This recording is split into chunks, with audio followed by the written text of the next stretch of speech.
Good afternoon, ladies and gentlemen.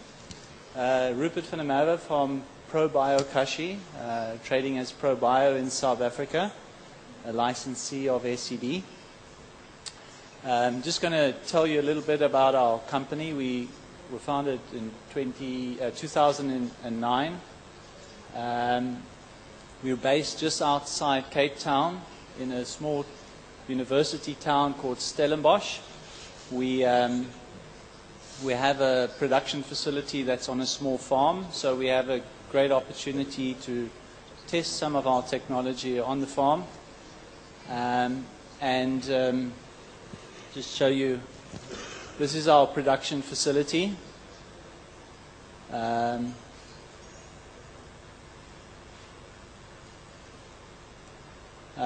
We have a retail range which we bottle on the facility, and we supply it around the country to a chain store, a hardware chain store. This we've been doing for about 1 year now. We also introduced the concept of bokashi to South Africa, and we are producing bokashi about 4 tons, 5 tons a month, which we distribute into animal husbandry as well as food waste management, both commercial and meaning large-scale restaurants, hotels, as well as household. It's a fermentation facility where we ferment the bokashi. It's our drying facility, warehouse. Okay, so I came here just to introduce you to some of the new work that we've been doing in crop agriculture, animal husbandry, and wastewater treatment. In crop agriculture, we produce BioAg, a derivative of SCD Probiotic mother cultures. This is an example of our label. One of the areas which we've been very successful with is composting. We've heard some good stories already about how its probiotics can be used in composting. This is a wine producer near Cape Town. We're famous for our delicious wine. And as with everywhere in the world, there's a great need to start using biological methods. And this farmer has taken on himself to make all the effort to chip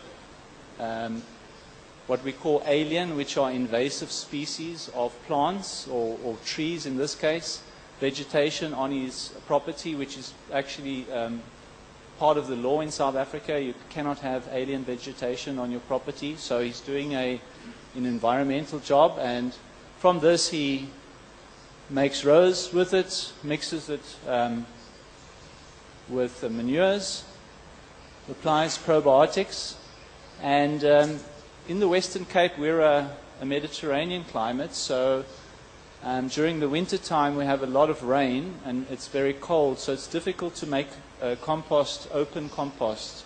So we end up covering the compost with plastic to prevent too much moisture, which would then literally stop the composting process. And we found this to be very successful. So we make the compost during the winter time. We cover it with UV stable plastic. This is an example where you open it up during maybe a few weeks later and you get this good actinomycetes growth, which is indicating the organic material is breaking down. And of course the heat in the winter, you see the steam coming off. So we open the compost maybe after 6 weeks. We check it to see if its moisture level is good or not, and perhaps add another dose of probiotics, BioAg in this case, and then cover it again. And this is a finished product. What the farmers like about this method is that we end up not losing as much organic mass. So we might lose 10 to 20% of the mass, and which means is that the ash content of the compost is much lower than normal composting. So you end up basically adding more organic material for the amount that you use in the starting process, or you end up with more carbon, which is ultimately, this is another farmer applying probiotics, bioag. Again, covering it with plastic. And this is a finished product. Now, what's interesting, the finished product is not completely broken down, but it has a good smell, and it's very stable, and it's good to apply directly to the ground. Okay, so I'm going to move on to another example. In crop agriculture, we work with the biggest tomato producer in the southern hemisphere. They farm 2,000 hectares of tomatoes, and about, it's almost 15 years ago now, I helped them to develop basically their composting and biological program, and they use probiotics as a soil treatment. And one of the important things with the tomatoes, they started to have a lot of nematode problems, because that's all they do. They only grow tomatoes, so they don't have rotations. And we ended up being able to control nematodes completely successfully just with the use of probiotics. And this is very interesting, because a nematode, we know that nematodes go to sleep when they're exposed to lactic acid. So what we're seeing more than likely is that the nematodes are going to sleep, and then they stop feeding, and for that reason they die of starvation. So it's a very interesting process, and we know that it's being used. Lactic acid is being encapsulated, stabilized, and used slow release nematode control agent. So using lactic acid bacteria is the obvious alternative, because you've got live microorganisms, the plants are exuding sugars, they're converting that into lactic acid, and it's acting as a biocontrol agent against nematodes. The other result was they ended up in fertilizer consumption over time. Of course, this was important because they were also adding compost, but their fertilizer usage decreased over time, and you know, they are so big in fertilizer usage, they have, you know, millions and millions of rands per month, or dollars a month worth of fertilizer usage, that a 30% reduction is huge. I'm just going to show you their fields. They plant a field of tomatoes and harvest it over a period of, they stake it up, and they harvest it over a period of up to 9 to 12 months. So this is a trial we did with bioag. Unfortunately, we couldn't gather data on the trial because they have hailstorms in this region, and the hail destroyed the trial. So we're repeating the trial again, and we should have some data by the end of the year.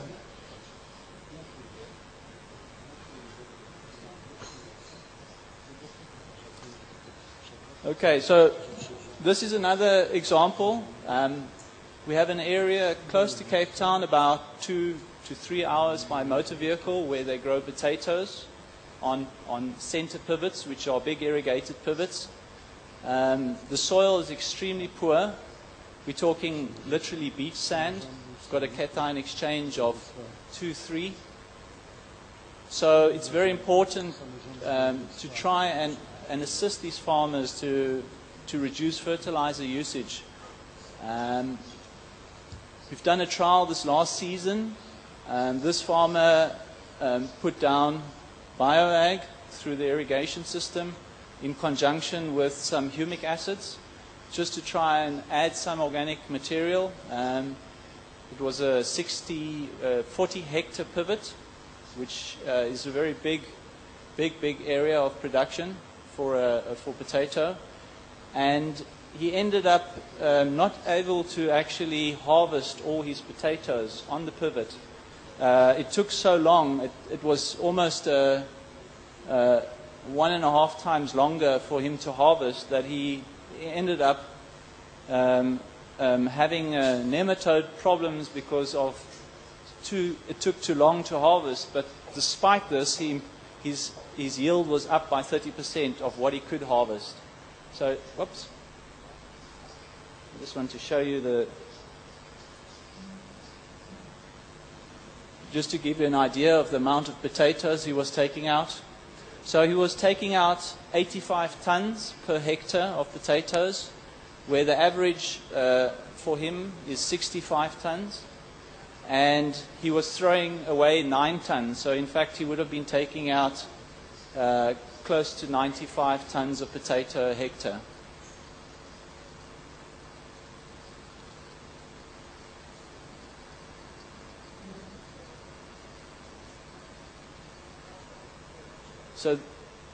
So you can see the soil in the background. It's pure sand. So normally this harvester would make almost 2 passes and then it would go to the store.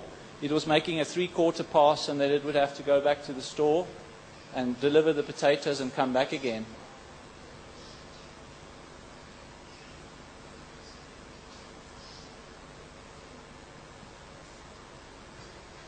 So the farmer is now increasing application now, because they plant three times per year potatoes.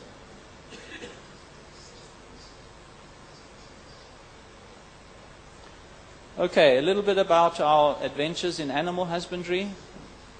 We have very strong legislation in South Africa, and we have quite poor service delivery from our government in terms of helping and processing registration. So we've been busy almost 12 months with registration, and we still wait. So in the meantime, we sell only one product in animal husbandry. It's for making silage.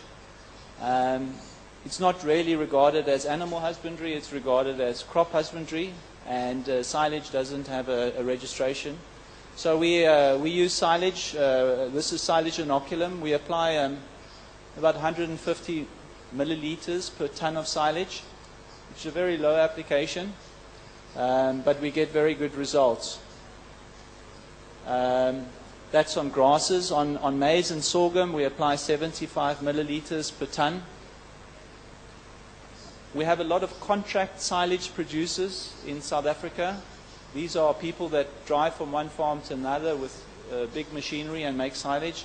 They like this product because the powdered monoculture single strains tend to block the nozzles, etc., and they end up with a lot of downtime. Whereas the liquid product, they find it's easy to mix. They just literally throw it in the tank, and they can keep on harvesting and making silage. This is sort of extent of the silage. That doesn't give you such a good idea, but here you go. So this farmer had just finished harvesting and compacting his silage. They make holes in the ground, and he's busy covering it with plastic. And that's sort of the example of a finished silage pit. We do market directly our bio-livestock product, which is at this stage not registered, but we don't advertise and we don't sell it on the open market, or we do also a livestock bokashi, which is basically animal feed, dried feed that's been inoculated with probiotics and fermented and dried. We exported some product to Turkey through SCD Probiotics last year, so this is the label. And then, of course, we use odor away, and I'm just going to give you one case study of odor away in horse farming. One of the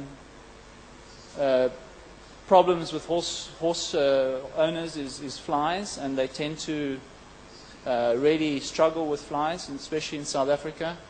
And we've had great success with controlling flies using odor away.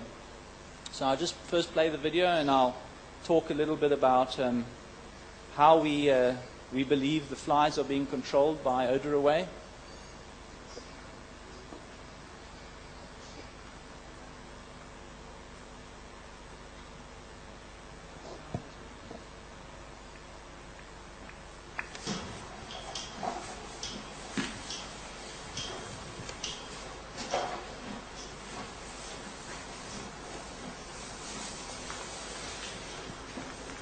My name is Leslie Ann Lee, and I live on a property between Stellenbosch and Sunset West. It's called Vine Hill. It's a small holding. I have 3 horses. I've been using this product for many years now, and slowly but surely over the years, the flies have got less and less and less. But strangely enough, what I also found amazing about it is that it affects, I've got lots of roses, many roses, thousands of roses. And so the manure then instead of bagging it, I now put it into manure heaps, and so it's open. And any creatures that like the CMR beetle and the fruit beetles and things like that, they would go and lay eggs into the manure, and then they would go and feed on the roses, and so I'd have to spray it twice a month. For the last few years, I haven't sprayed at all. I haven't sprayed the roses. And obviously these beetles are just being consumed by the bacteria. But if they're eaten, the larvae is eaten. Well, so that's helped me there. I use the spray on the shavings and the manure in the stables. We do take out wet every day because I don't like the idea of leaving the stables. And we add clean shavings. And we put the product in the water, the drinking water of the horses, and my little pot-bellied pig drinks that, and the chickens drink it as well. And then I also give the horses a bran soaked in the product, 200 ml of that, as I've been told to do. And I must say I'm very happy with it. It's actually quite amazing how the flies have disappeared. And before I used this product, I used to walk into the stables and the flies would be like a cloud of flies coming up the wall, whereas you never ever have a sign of that anymore. We spray the stables 3 times a week with Odor Away, and then every evening the horses have the bio livestock put into their water, their drinking water, and in their concentrated meal, I add the probiotic. It's a brand product soaked in the biokoshi, and so that's what they get. It's a complete cycle, and it seems to work. And are you happy with the ProBio's service? Are they always got enough staff? Yes, the ProBio service is excellent. They deliver to me, and I pay by EFT, and they've got stock, and if they haven't got stock, it's delivered within a day or 2. Hello? Okay. So one of the interesting questions is, how does Odor Away control flies? We've done experiments already quite some years ago with Stellenbosch University, where they were investigating parasitic wasps that parasitize fly pupae in chicken manure. These are the 2 types of flies that you get that are the problematic, the Musca domestica and the Phania canicularis. And what's interesting, if you look at just the normal standard amount of fly pupa that get parasitized, if you just spray water, 6 to 10% of all the pupa that you find naturally in the manure, and this is the pupa in the life cycle of the fly. The fly lays its eggs, the eggs hatch into larvae, the larvae turn into pupae, and then the pupae turn into flies. So the parasite, the little parasitic wasps, lays its eggs inside the pupae, and of course their larvae hatch and they kill the flies.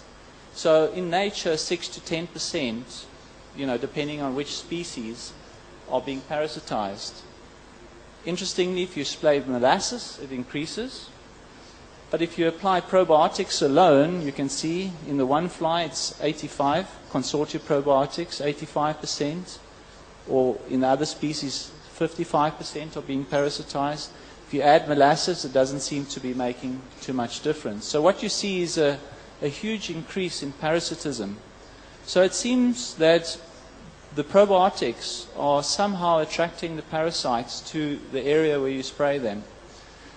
Something that we haven't researched thoroughly, but what we are finding, there's another fly called a black soldier fly. And it's actually not a fly like we all know that's irritating. It doesn't have mouth parts. So its life cycle is basically to breed and then lay eggs in manure or in food waste or etc. And what it does is that its larvae secrete enzymes in the manure or in the food waste or whatever the organic material, and those enzymes kill every other fly larvae. So what we've noticed is that where we've treated food waste, for instance, or where we've applied odor away to animal manure, these black soldier flies are dominant. In other words, they come to the manure or they come to the food waste before the flies, which are the pests. And of course, they dominate their larvae, and they take over the manure or they take over the food waste, and the normal flies, actually the pest flies, cannot breed. So you end up with a double-edged sword here, where you have little parasitic wasps that are reducing the flies. You end up with a type of fly that's not a pest, which is also reducing the flies. And of course, as we all know, the odors are reduced, which are not attracting the flies. So between the three combination, it's a very effective fly control. I'm going to talk a little bit about the work we've done in the last 6 months in wastewater treatment. We've teamed up with an expert in wastewater treatment using wetlands and ponding systems. He builds many wastewater treatment plants for abattoirs, as well as fruit and vegetable processing factories. 2 different problems in each of them. The abattoir wastewater tends to accumulate fats in the anaerobic ponds, and the fruit and juice factories tend to have very low pHs in the anaerobic ponds, which then need to be normally limed before they go into the aerobic phase, and it causes a lot of odor problems. So together we've worked for the last 9 months now, and we've developed a product called DT400 based on SCD technology. And this product we apply at very low rates compared to what we used to with probiotics to wastewater. So if you take wineries, fruit juice factories, fruit processing factories, we apply in the region of 10 to 40 ppm daily to the wastewater. We also apply to abattoirs much lower concentrations, 8 to 15 parts per million to the wastewater. And then we add a product called DT50, which is basically just a biodegradable chemical which assists the microbes by chemically breaking up the fats in the abattoir wastewater so that the microbes can work easier. And between them, in the abattoirs, we managed to reduce and increase fat digestion in the anaerobic ponds by 90%, meaning that if it would take a year to accumulate fats on the pond that they would need to then skim or float off and then take that to landfill, it's going to take them 10 years to accumulate that amount of fat now. So it's a huge cost saving. And we're working with some of the biggest chicken abattoirs in South Africa.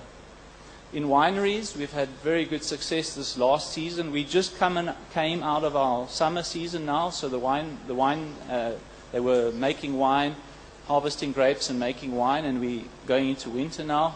And odor is a very big problem now, because traditionally people wouldn't travel to the wine farms to taste the wine. They would buy it in the shops, and more they're coming to the wine, to the cellars. And of course, the cellars have wastewater treatment plants very close to where the wine tasting is, and the smells were becoming a problem. So we managed to reduce odors within a month, in many cases, within 2 or 3 weeks, to 90%. And what's very interesting, we've managed to replace lime applications, meaning that when the anaerobic water is going into the aeration phase, they haven't needed to lime to increase the pH. As soon as they start the aeration process, the pH raises within 24 to 48 hours, which is a very, very interesting result. Same with fruit processors. We do tomato processors and other fruit processing companies. Thank you very much.